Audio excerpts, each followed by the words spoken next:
to the Cinema Gold Show with your host, Larry Leese. From the small screen to the big screen, we cover all the latest entertainment news. Join us on your favorite podcast platform or on YouTube every weekday. Welcome to an all-new episode of Murder Monday on the True Crime Never Sleeps podcast. I'm your host, Larry Leese. Today, we're discussing something a little too close to home for me, the Fort Worth murder mansion. Miss Minnie Williams was an attractive young woman,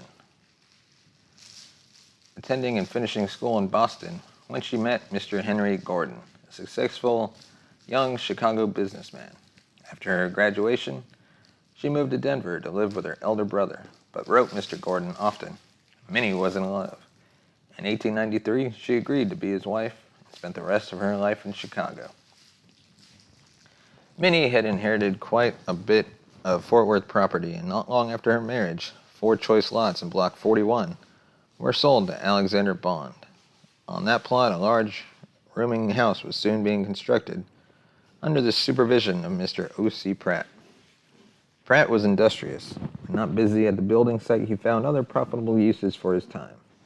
He bought carloads of bicycles, china, furniture, all on credit, and sold them quickly for less than what was owed for them. This was extremely profitable because Pratt never intended to pay the manufacturers and wholesalers. His final act of larceny in Fort Worth was the purchase of horses using forged banknotes. History has shown stealing horses in Texas to be an unwise career move. Pratt was on the run, and so was Mr. Alexander Bond, and so was Mr. Henry Gordon of Chicago, for they were all the same man. He was best known as one Dr. H. Holmes. But that was not his true identity either. His real name was Herman Mudgett, and he was a monster. The rest of Minnie's life after her marriage was indeed spent in Chicago, but it was counted in months, not years. Before removing to Fort Worth, Mudgett had poisoned Minnie and buried her in the basement of the hotel he owned on 63rd Street in the Chicago suburb of Inglewood.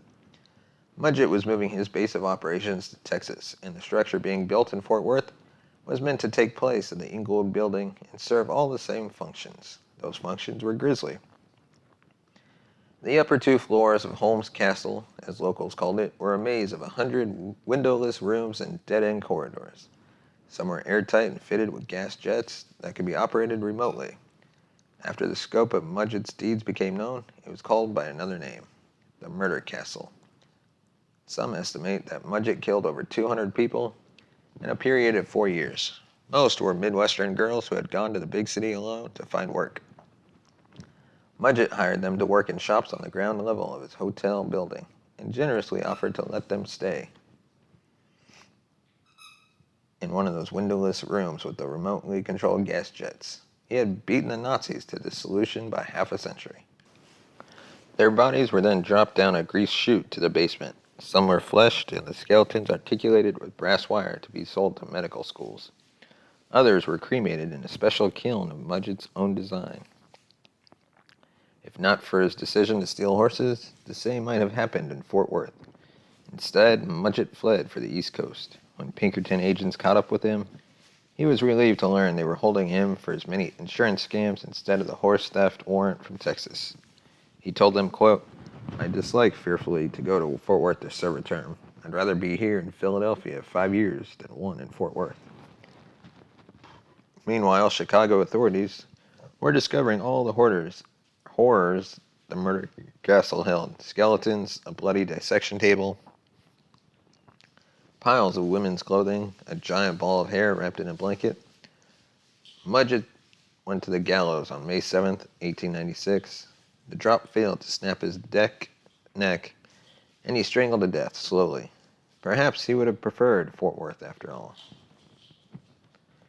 And that's all we have for this episode of Murder Monday. An unusual Murder Monday episode. Let us know your thoughts on this episode. Send us a tweet at TrueCrimeNS or leave us a comment on Facebook. Just search True Crime Never Sleeps.